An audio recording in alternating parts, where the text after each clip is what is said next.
with an auto-renewing membership. Once you set it up, you can sit back and never have to worry about your membership expiring. Sign up online or call today. You're watching West Virginia Public Broadcasting.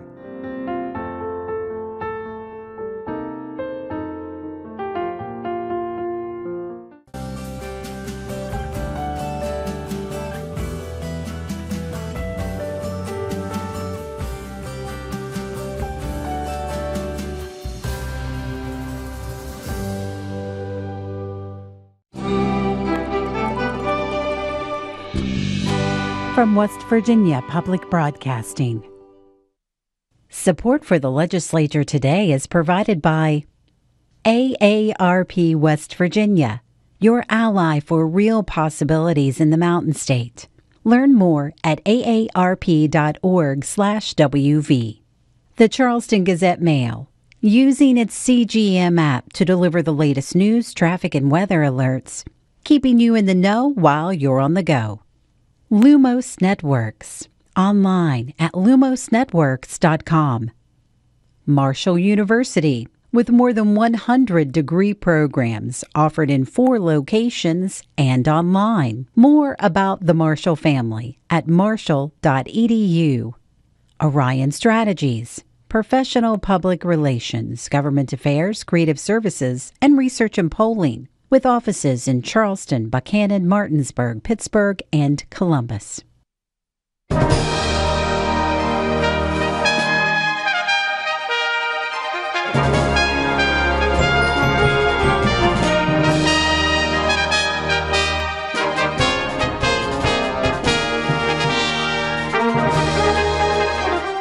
evening and welcome to the Legislature Today from the State Capitol Building.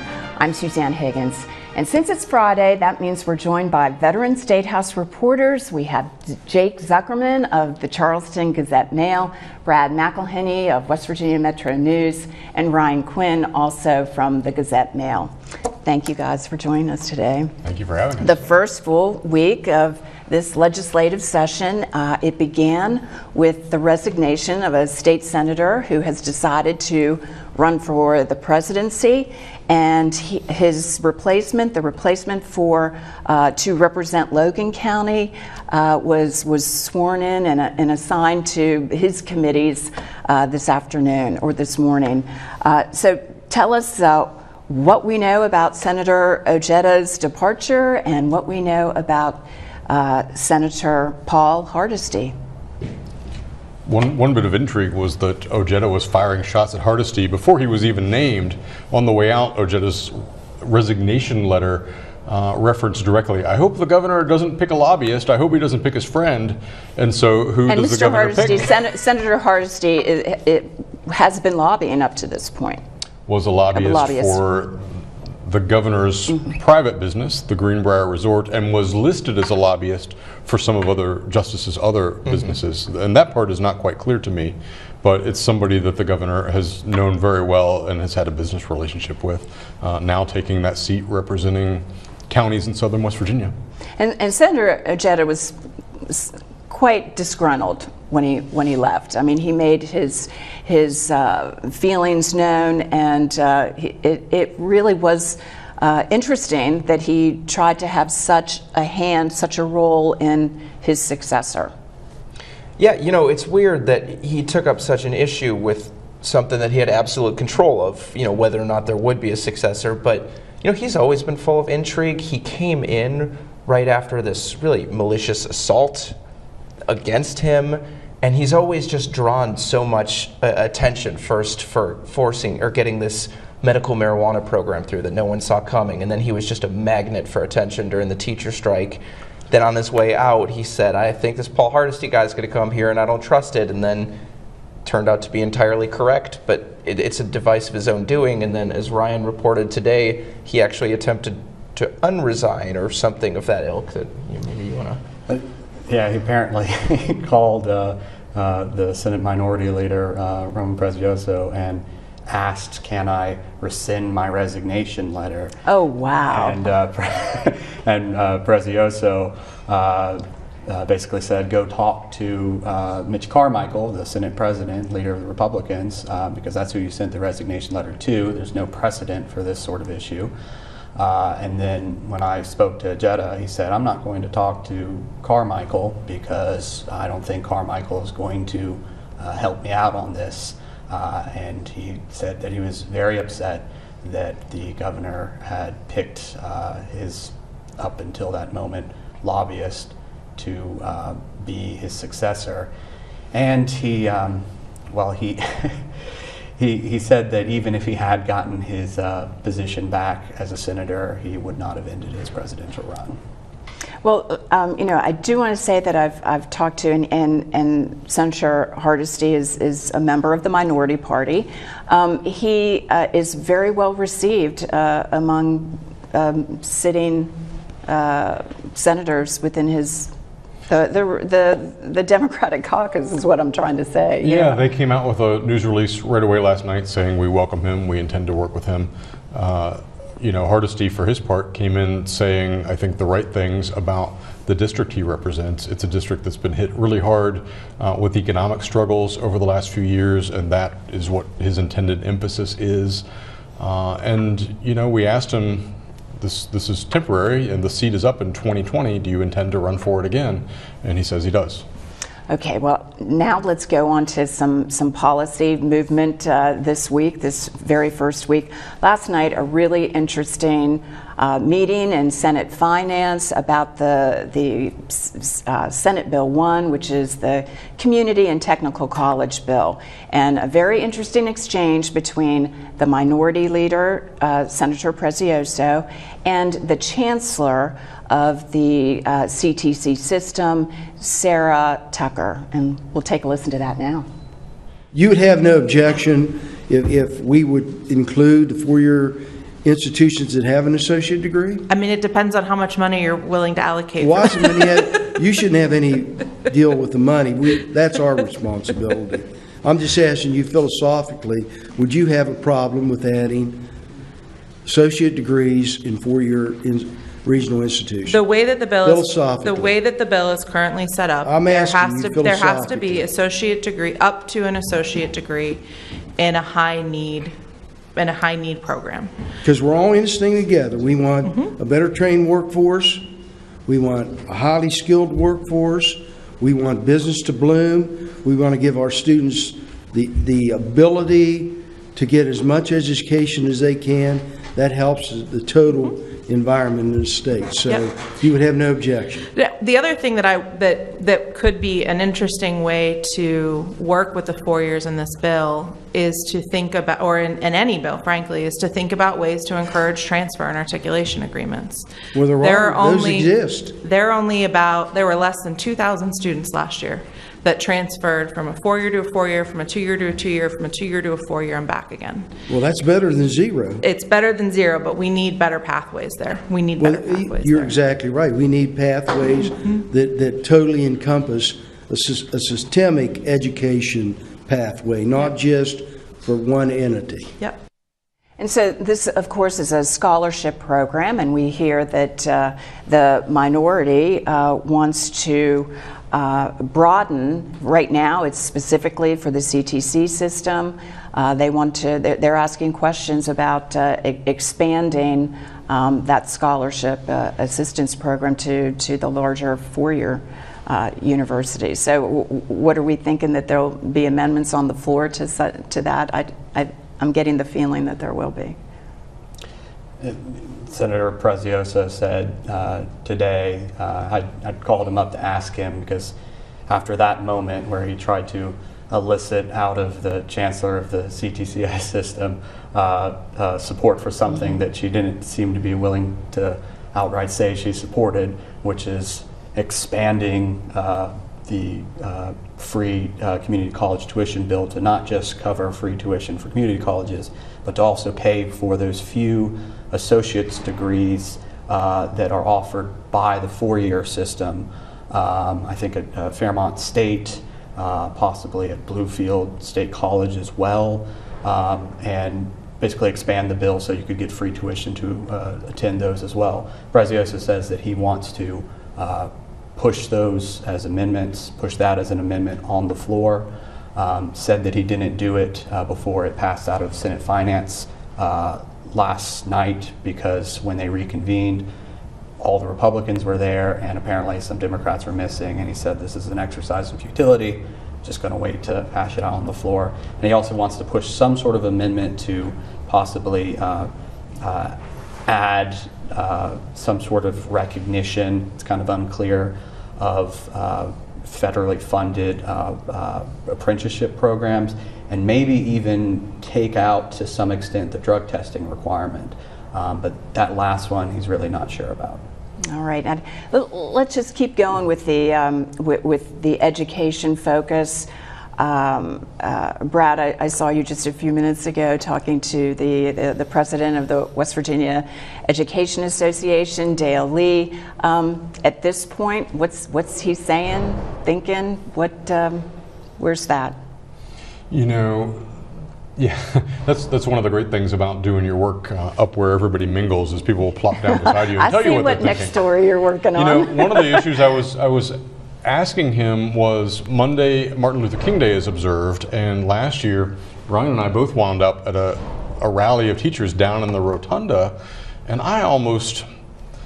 everybody, the cafeteria is closed on Martin Luther King Day here, so I was almost ready to exit the Capitol last year to go get my lunch, and the teachers were gathered. I thought, I'll just turn around and go look and see what they say. And what I hear them say is the word walkout. And I'm thinking, surely they're not talking about striking. And in that moment, I went over to Dale Lee and I said, I heard the word walkout. Is that a serious thing that you guys are talking about? And now we know what happened. Well, it's going to be Martin Luther King Day again on Monday. And I said, are you expecting a rally? Will you have a lot of people here? And I don't think that they plan to have quite the sheer number of people they had for that event last year that really kicked off this situation. It sounds like what they're going to have next week is they're going to invite some teachers in, and they're going to go talk to the delegates or the senators from their districts. Certainly they're going to talk about the pay raises that have been advocated for, the charter schools bill, that kind of thing, some enhancement of the workforce training, that kind of thing. But I don't know that teachers are stirred up enough yet that you're going to see. Well, let me go to the clip. We had the state superintendent of schools before his budget hearing this week, and he's talking about the need for 700 teachers and some of the things that they're thinking about to encourage math teachers particularly. Let's take a listen to that. One area we'd like to expand would be to grow your own math teacher. I've seen a program where you can earn your associate degree while you're in high school, take all of your math content, take 2 years after high school in college, West Virginia University or any four-year institution that offers teacher preparation programs, graduate perhaps at the age of 20, commit 5 years to service in West Virginia, and maybe rework the Smith-Underwood scholarship so that in some way we could incentivize kids to go into that profession. We have right now approximately 25% of our Algebra 1 classrooms that are taught by non-Algebra 1 certified teachers. That's unacceptable. That's not emerged over time, or right away, I'm sorry, it's emerged over time. We also have in Math 1, which is an integrated math approach, algebra, geometry included, about 25% more of those classrooms taught by non-certified. And the same holds true, I think it's a little less for geometry teachers. We have a crisis, and we need to do something to attract more kids into the math teaching profession. Okay, Ryan, I'm going to throw that to you. The differential pay. Brad was just talking about, reminding lawmakers how things were just a year ago. How much of a fight do you think the differential pay might be among rank and file members? It depends on whether it's put with other things into a bill that includes the main pay raise bill. But I think it's going to be a fight nonetheless. And it's something that unions generally oppose, differential pay, and it also depends on the level of differential pay that's backed. State superintendent has backed something minimal in the past, a one-time stipend. Carmichael, according to Metro News, may want to go further, and others may want to go further even than that. All right, I'm going to move on. I want to ask Jake about an update on the medical marijuana bill, well, not the bill, but the law, and some of the bills that are out there to tweak that law. Where are we a week into session with that? Sure. Well, right now we have a program that launches in July, except all the treasurer's vendors have said that we're not comfortable touching this money because of the discord with federal law. And so there's kind of been this running around series of what are we going to do, where are we going to put this money? And the idea we seem to have landed on is a credit union bill, and this is a big priority for the House Democrats vis-a-vis Delegate Mike Pushkin from Kanawha County.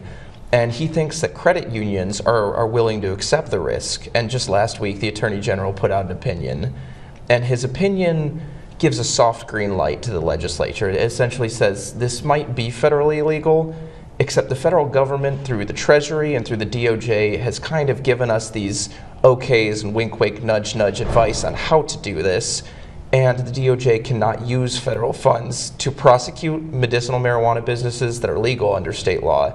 So it seems like enough of a go-ahead for a bill to run through, and it seems like credit unions are going to be the pathway forward. And given how soundly medical marijuana passed in 2017 and support from leadership in the House and Senate, and the governor as far as a banking fix, it looks like that should move pretty cleanly.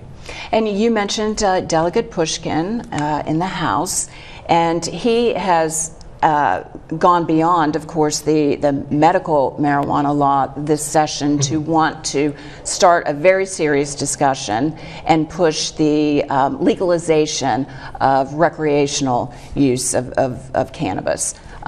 Tell us about that.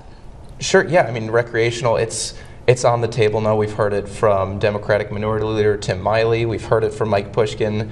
I know we've heard opposition from the governor and the Speaker of the House and the Senate President, so I wouldn't hold your breath on it this year, but then again, everyone said that about medical marijuana in 2017.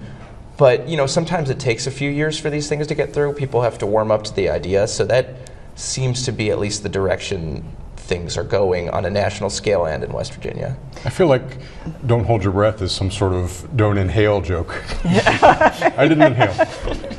Well, don't hold your breath. Earlier in the week, our reporter Dave Mistich reported on some leverage that the House Democrats are trying to use. They're proposing that if you consider this and allow this to start moving through the recreational use bill, then they could feasibly get behind a repeal of the business inventory tax. And we had a couple of the lawmakers talking about that. Have you heard any of that? Because, of course, with the repeal of the business tax, there will be a dearth in funds to public education on the county levels.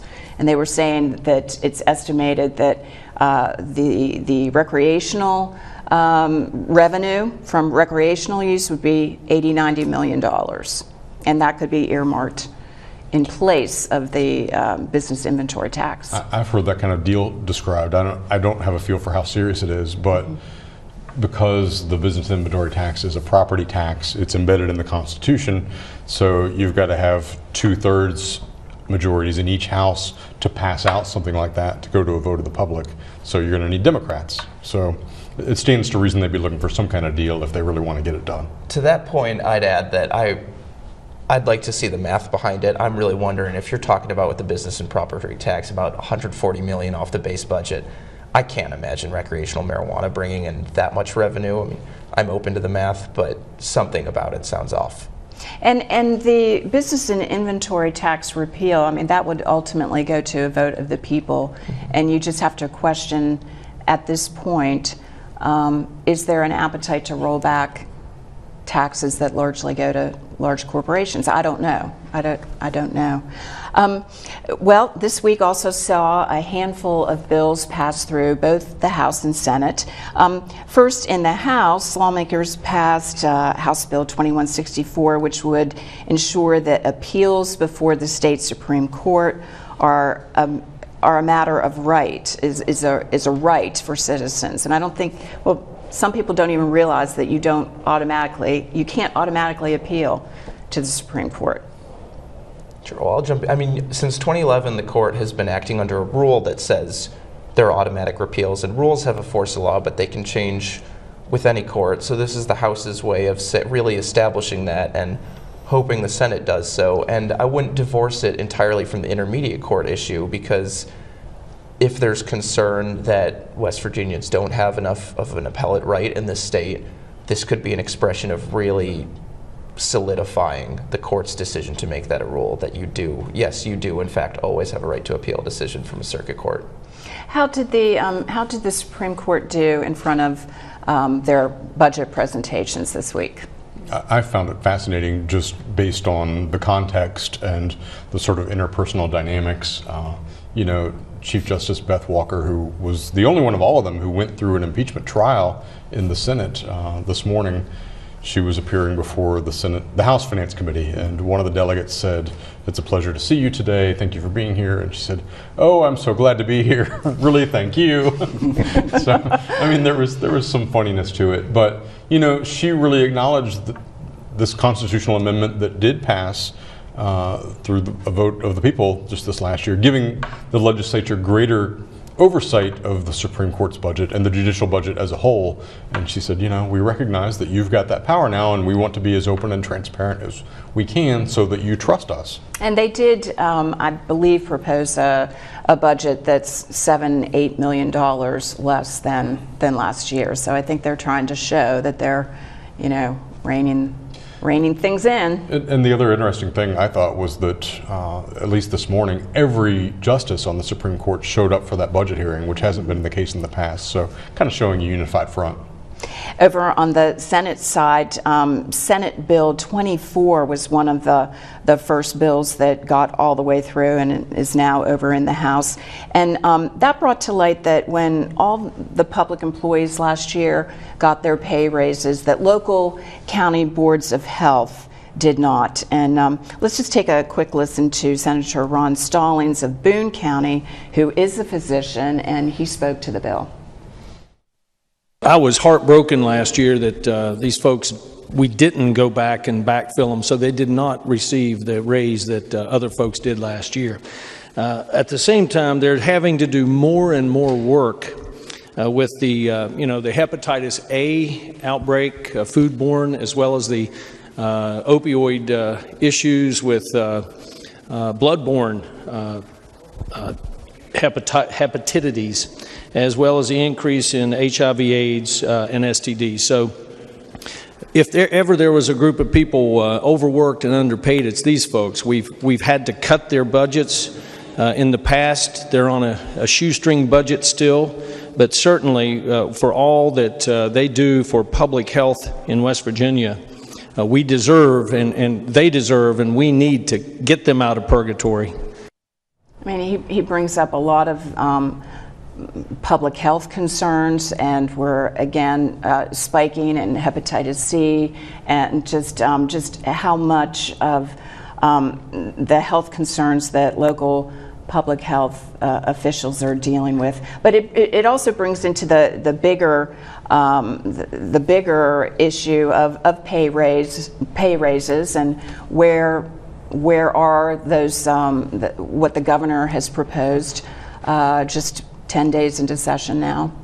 I mean, the trick is, it's a trick of budgeting, but when the governor says public employees are going to get a 5% pay raise, it's easy to do for employees who are paid out of the general fund, but so many agencies are paid out of other buckets that are special revenue that include fees, tuition, money from the federal government, and that's where it becomes tricky for him to guarantee that they're going to get 5% pay raises. So you saw, for example, the colleges say, well, we've been asked to give a pay raise, but we don't actually have the money. Mm-hmm. I want to go around the table and just ask the three of you give us the scoop. What are you focused on, your next story, maybe this weekend, coming up next week? What do you think you'll be following?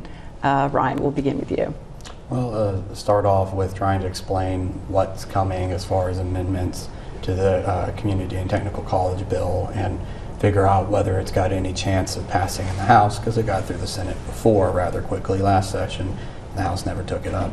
The other thing I'm expecting is for the hammer to fall as far as all of these education overhauls, education savings account, charter schools, all these sort of things could be introduced next week, perhaps as one bill, perhaps as many separate ones. All right, we'll be following that. Brad? You know, you asked last week what issue do you think will be on the horizon that you hadn't anticipated. Governor Justice just had an almost throwaway line about we're going to divert some money to maintain secondary roads. And it got him a big round of applause. And this week that issue just took off with citizens coming to the Capitol to say, we do want the secondary roads to be fixed, but we don't want road bond money to be used to do it. And Senator Randy Smith and others took up that cause, with Smith in particular saying, I've got Randy's dream, that's to fix the roads. And lawmakers of both sides have told me this week that the number one issue that they get call after call after call about from their constituents is please fix the roads. All right, and Jake, we have about a minute. What's your next story? The turbo version of the story would be the intermediate courts bill. It's been a big push from the Senate especially. It's been a repeated year after year push, and the thinking was last year it didn't really pass because the teacher strike took up all the air in the room. Although I've talked to a lot of conservative House members who are really not as on board as one might think. All right, and that's in the paper tomorrow? Sunday? Okay, we'll be watching. We'll be watching. Jake Zuckerman, Brad McElhenney, and Ryan Quinn. Thank you guys for joining us tonight. Thank you. Appreciate Thank it. you. Monday on the Legislature Today, local Martin Luther King Jr. remembrances and a conversation with the president of the State Board of Education. I'm Suzanne Higgins for everyone here at West Virginia Public Broadcasting. Thanks for watching. Have a great weekend.